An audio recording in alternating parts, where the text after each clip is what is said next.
Welcome again to another episode of the Audio 300. Had a chance to speak with Ryan Very, computer systems engineer for the U.S. Air Force. Great conversation. I know I took a lot of value from it. Hopefully our viewers and listeners will do the same. Really we dove into kind of how he manages both the business side and the technical side there at the U.S. Air Force, everything he's working on, trying to be cutting edge and innovative, and really how that looks for him as opposed to in a lot of other organizations, the business side and the technical teams are really separated by different roles and different individuals. So we got a clear view as to what he's dealing with and what that role looks like for him. Hopefully you guys, again, take some value from it and stay tuned. Yeah, so I'm here with Ryan Very, computer systems engineer for the U.S. Air Force, based out of Kirtland Air Force Base in New Mexico. I'll let Ryan kind of introduce himself, give a little bit more color around what he does there. Thanks, Davis. So commissioned about 14 months ago with the United States Air Force after graduating from NC State University. I've been working with at the Space Vehicles Directorate at Kirtland Air Force Base. And a lot of the technology coming out of space vehicles right now is really pushing the envelope forward for the future space enterprise, in particular with enterprise ground control and also space battle management, command and control. Really, the government and the Air Force in particular is trying to now take a lead in owning the technical baseline. And what I mean by that is really developing their own cloud architectures that can provide a framework for a lot of software developers and contractors to come in and develop their own applications for enterprise ground resource management, different artificial intelligence and machine learning algorithms on space vehicle telemetry. Try to provide a framework for these developers to come in and compete for different contracts and really kind of do a new way of business, developing hardware and systems that are agnostic to mission sets. So that we can have a reusable enterprise for future space vehicle missions that are launched in the future. Yeah, that's great. And I know we were, by the way, I'm not going to hold the NC State degree against you. We're go heels over here. But yeah, we were talking earlier about everything that you have on your plate and the direction that your company, your organization is trying to go. If you would just touch on, maybe one thing in particular that's top of mind for you that's really, an immediate need that you're working on.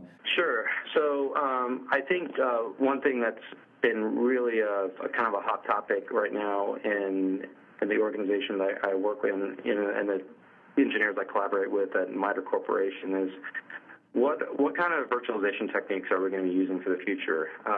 So you kind of have these bare metal servers and these racks that you build. And right now, VMware has kind of been the technology of choice for EGS. Well, what about technology such as Docker for containerization? That kind of you don't need that hypervisor layer for partitioning and arbitrating resources in the kernel on the servers. So containerization might provide us with better utility of really the bare metal hardware. Enabling us to deploy more applications without partitioning cloud resources in a hybrid cloud kind of environment using either Amazon Web Services or Microsoft Azure. So there's a lot of technological challenges in terms of how we're building up our infrastructure, and also getting to a true platform as a service, and not just building up infrastructure and the scripts, the Ansible scripts that are going to define how our virtual machines partition space on those racks, but really how are we going to build up a real true software, an enterprise level software development kit for the enterprise space community, for all these cloud software providers to come in and compete on the open market in the government in our framework, consuming our data to test and validate the quality of their software. I think those are the challenges, and how you're going to containerize those applications with Docker or virtualize them using VMware. The government is, I think, trying to move away from getting stovepiped in technology and prevent a lot of the technological debt that's incurred in the past in our legacy systems. I think those are probably some of the main focus areas that at least I've been exposed to at the Space Vehicles Directorate.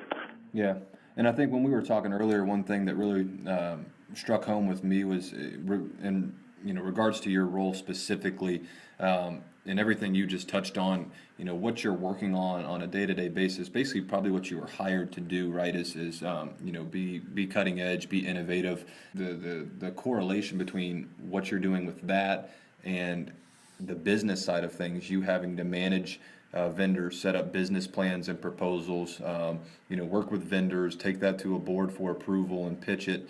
For me, I thought that was interesting. You're not just on one side of the fence, you're kind of handling both, where you're in the weeds and talking about how you're going to drive and innovate, the organization. But on the other side, you've also got to put all this other stuff together, manage contracts and vendors, like I said. So for me, that was interesting to hear. I think in a lot of organizations, those two sectors are separate, and they're broken down into individual roles. And it sounds like for you, that is all encompassing under your hat there at the U.S. Air Force.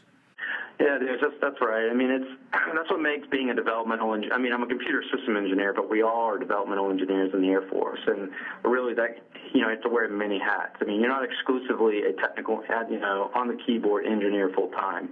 I mean, as a lieutenant, you're given some leeway in doing technical work, but they really push you into technical business management, technical consultancy pretty quickly.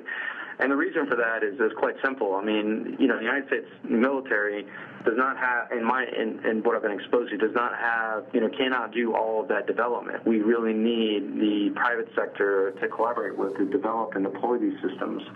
And so the Air Force needs technical officers to manage and be the serve as that liaison in terms of defining what a program's requirements are going to be, having the technical knowledge to really sit down at a table with a bunch of engineers, lay out what kind of bill of materials are going to be needed, the kind of resources they need in terms of time, finances, and so you don't only do you have to have that technical expertise, you have to have that business side as well. And I think that's the real challenge in being an Air Force engineer, is knowing how being technical, but also being shrewd in business and to get the best value for the government's money. And I think it's a challenging role, and it's an exciting one, especially with what's going on right now in space. Definitely, and I think you touched on and are seeing a lot of things in your role that a lot of other technical teams, procurement teams, director type level folks are seeing at other organizations, whether it's government entity or not. So it was good to catch up with you, Ryan. I think obviously that was great information, great feedback on what you're saying or what you're seeing day-to-day basis. So we appreciate the time, and hopefully all the viewers and listeners can take some value from it. We appreciate it. Not a problem, Dave. Thanks for having me. Thanks.